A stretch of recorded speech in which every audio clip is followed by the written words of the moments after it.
Hello, everybody. Hello, sir.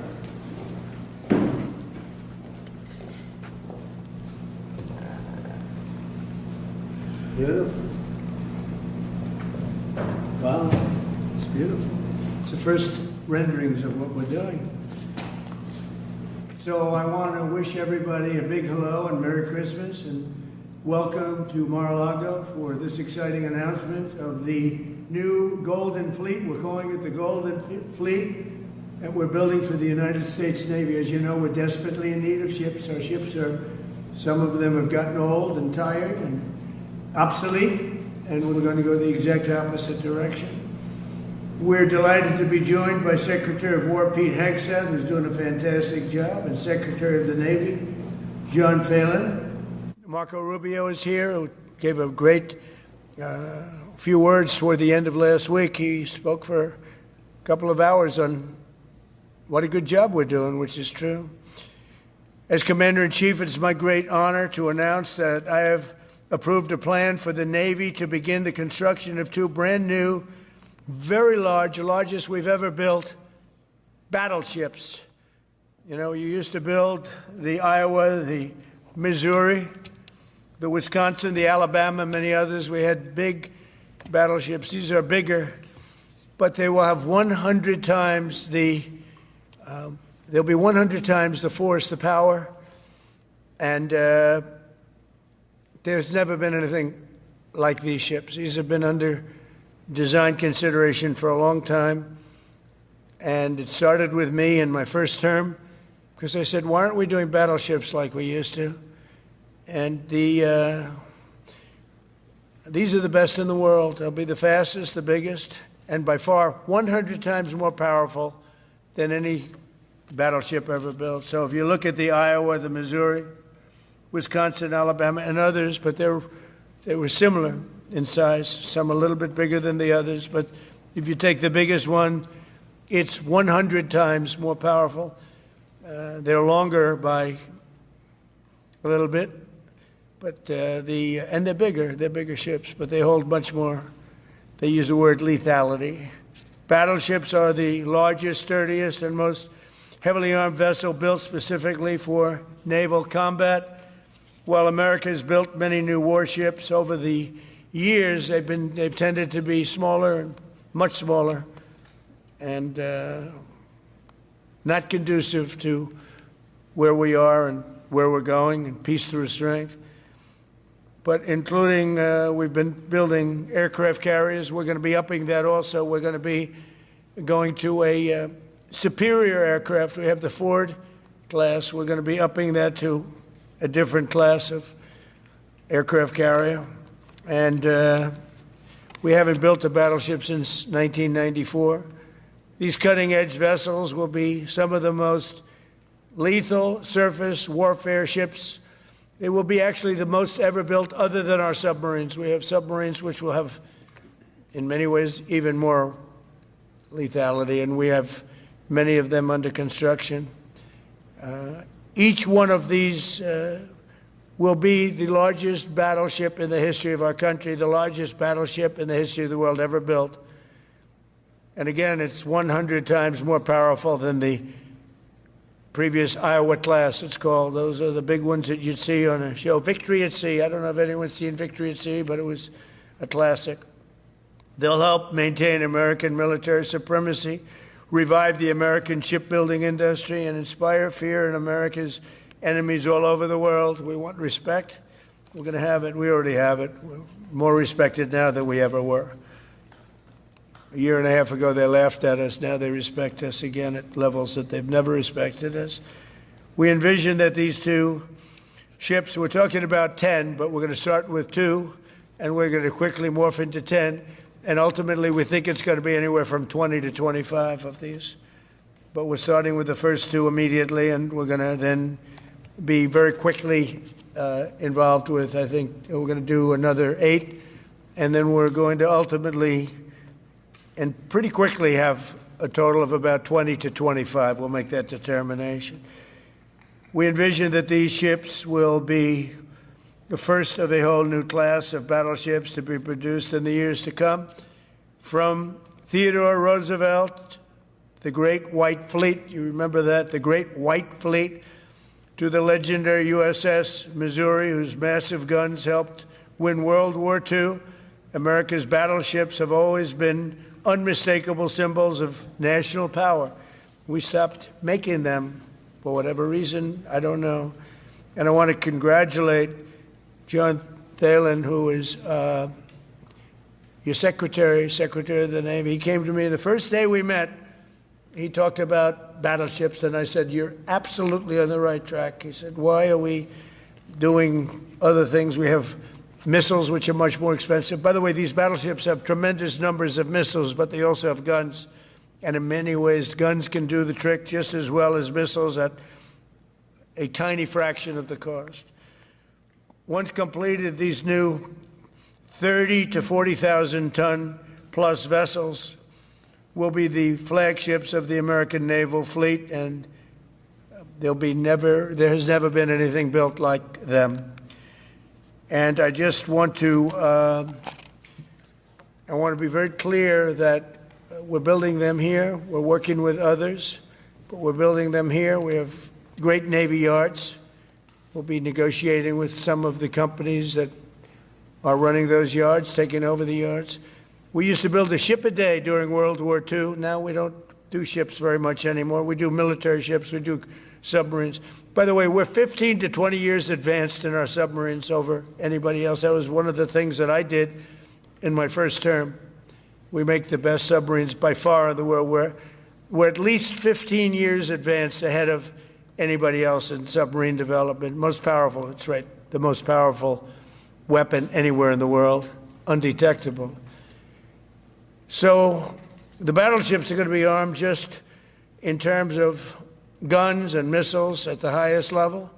They'll also have hypersonic weapons, many hypersonic weapons, state-of-the-art electric rail guns, and even the high-powered lasers that you've been starting to read about. We have lasers where you aim the laser at a target, it just wipes it out. We're going to have, there'll be the most sophisticated lasers in the world, and the most sophisticated laser in the world will be on the battleships that we're building. They'll also carry the nuclear arms, sea-launched cruise missiles currently under development, which will be instituted pretty quickly, but they're under development, and they've proven to be extremely lethal. The U.S. Navy will lead the design of these ships along with me, because I'm a very aesthetic person, alongside our partners in American industry. And we're going to have Pete Hegseth and Marco and a lot of very talented people involved, but a lot of it's already been done. We've been doing this for months. The construction will create thousands of American jobs. We're going to have the jobs be created. I mean, already we have factories being built unrelated to this, although AI will be a big factor when it comes to these ships. They'll be very AI controlled. Today's announcement is yet another step in our mission to make the United States Navy stronger than ever before. Again, when you talk about 100 times the power of these massive ships that we had years ago, it's pretty amazing. And next week, I'm going to meet with the defense prime contractors. I'm going to meet with them here, Florida. And we're going to be talking about production schedules because they're too slow. We have many countries, allies, that are wanting to buy. We make the greatest equipment in the world by far. Nobody's even close, but they don't produce them fast enough.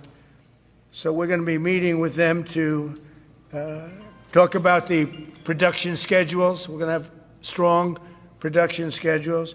And the only way they're going to be able to do that is to build new plants. Even with the F-35, we have many people want the F-35 fighter jet, and it takes too long to deliver them to allies or to ourselves. It takes too long. The only way they're going to be able to deliver them is if they build new plants. They don't want to build new plants because that's expensive. So we're going to be discussing production schedules. We're going to be discussing CapEx spending. We'll be discussing the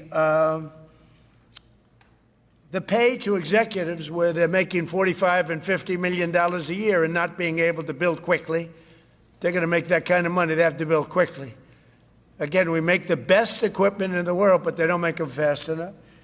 And we're going to be also discussing dividends. We want the dividends to go into the creation of production facilities. So we'll be talking about all CapEx, dividends, and the pay.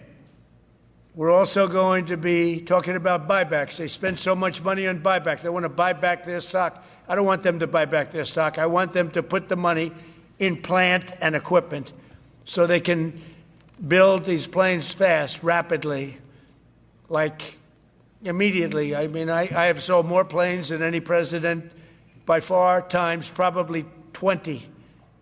So every time I go someplace, I sell 100 planes. That includes commercial planes, Boeings, et cetera, but it also includes fighter jets. And I'm always having to say 5 years, 6 years, 7 years, helicopters, Apache helicopters, many years. India bought them. They want to get them. They don't want to wait a long time. So we don't want to have executives making $50 million a year, issuing big dividends to everybody, and also doing buybacks. And then they say, well, we don't have the money to build the plant. They got to build plants. Plants to make F-35s, plants to make helicopters, plants to make the F-47 new jet. And that's it. And that's what I'm going to be talking to them about. They're going to start spending money on building airplanes and ships and the things that we need, not in 10 years and 15 years. We need them now. And we're strong about it. Last week, the Navy announced a brand new class of frigate, and they're going to be working with the South Korean company. Hanwha, a good company, recently agreed to invest $5 billion in Philadelphia Naval Shipyard. We're opening up the Philadelphia Shipyard, once a great yard. Now it was a long time ago decommissioned, but now it's reopening, working with the Navy and working with private companies. The record-setting defense bill I signed last week authorized $26 billion to build new ships, including destroyers and various others. We already have a lot of submarines, as you know, under construction. We're building a lot of submarines. I tell you, to be exact, we have right now 15 submarines under construction or ready to start. And we have, again, the greatest submarine in the world with our technology, like they talk about chips. Well, I would say submarines are a bigger deal than chips. We're at least 15 years ahead of any other competitor. China, Russia, nobody can come close. We're also building right now 3 large aircraft carriers in addition to the ones we have. And we have, actually, interestingly, we have a lot of submarines. How many submarines do we have now altogether, approximately? Huh? What? Over 30. We have over 30. But these are the super-duper subs, and there's nothing like them. So we're going to be doing from 12 to 15 brand-new submarines. We have a couple of other things going on. We'll be building other elements of Navy. We'll be fixing up headquarters. We'll be fixing up places for our great sailors to live. And we're going to be working very hard with companies, but we're also going to be penalizing companies that aren't doing a good job. For instance, when they built the Ford, Gerald Ford, the cost overruns were ridiculous. That was done in Norfolk, Virginia. We're going to be talking about that with that company. The cost overruns were out of control.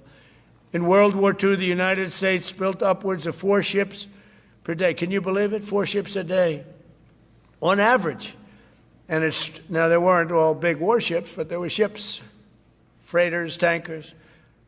And it's a tragedy that we allowed this incredible capability to just go astray. We don't do that much anymore. We do build our warships, but that's about it. But that's a lot. We're going to restore America as a major shipbuilding power. We're going to ensure the USA is the most powerful fleet anywhere in the world, and long into the future, with battleships helping lead the way, and the submarines that, again, nobody competes with us on submarines. So I just want to thank everybody, and I'd like to ask Secretary Hegseth to say a few words, followed by the Secretary, but if you would, Secretary of the Navy. But Pete's doing a fantastic job. By the way, we have drugs are down 96.2% coming into the United States, 92.6 by sea, and soon we'll be starting the same program on land. the land is much easier.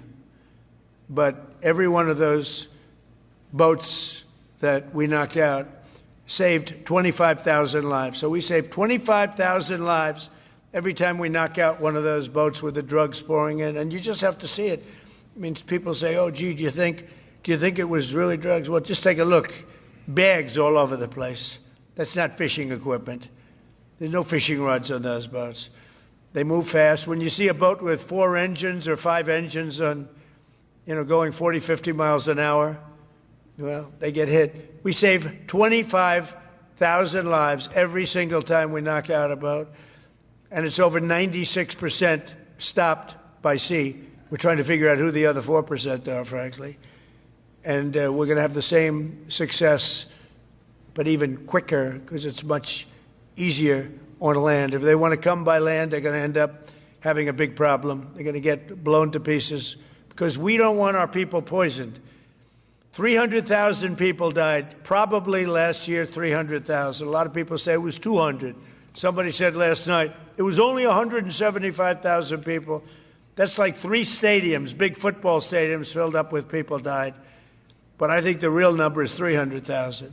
We're not going to have that anymore. So we're doing a great job, and we enjoy doing it. Our border is secure. Our country is strong. Trillions of dollars is coming into our country from other countries and companies. They're building factories and plants, including auto plants, all over the United States of America. Without tariffs, they wouldn't be doing anything, although they were very happy with the November 5th election. But it's only because they want to avoid paying tariffs that they're all coming in. And again, the biggest number was $3 trillion in history. That was China many years ago. Now it's $18 trillion, and that's just in 10 months. We think we could hit $20 trillion. That's investment in the United States, including plant and equipment.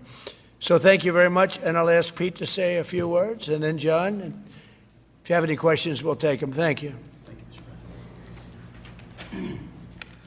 Well, Mr. President, you're exactly right. There are no fishing poles, no fishermen, and no fishing boats, just drug dealers and narco-terrorists. And with every strike, we're saving American lives. No other president was willing to do real deterrence. That's exactly what's happening.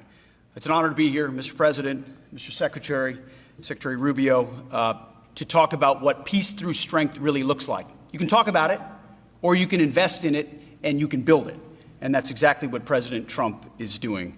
At the Department of War, we're restoring the warrior ethos. In fact, the President mentioned the NDAA. We put into law merit-based. We put into law getting rid of DEI and political correctness. That's now part of how our military operates. And you've seen it in record recruiting in the spirit of the Department of War.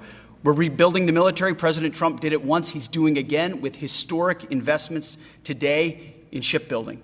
And we're reestablishing deterrence, whether that's at the border, whether it's through Golden Dome, what happened with Midnight Hammer and what Iran found out, those drug boats, and of course the Houthis opening up the shipping lanes. American strength is back on the world stage. And the announcement of the Golden Fleet, anchored by new battleships, the biggest and most lethal ever, accomplishes all 3 of those things and marks a generational commitment to American sea power. Across the entire department, we are developing new operational concepts, deploying cutting-edge technologies, and making major investments, including in our Navy. This is happening in all domains, including space, as the President has talked about before anyone else. So it's the highest of domains and the lowest of domains under sea, and especially today in sea power, that always has to be decisive, has been in the history of America, and will continue to be under the leadership of President Trump. We will make sure that anything that flows from our country and with our allies flows freely and uncontested. New and better ships will provide that deterrent today and for generations to come. This new class, these new investments, will be the types of things that for decades, for centuries, the American people will look back and thank President Trump for having the vision and the willingness to invest right now in capabilities we need today, tomorrow, and long into the future. So, Mr. President, thank you for this investment, and I'll hand it over now to the Navy Secretary.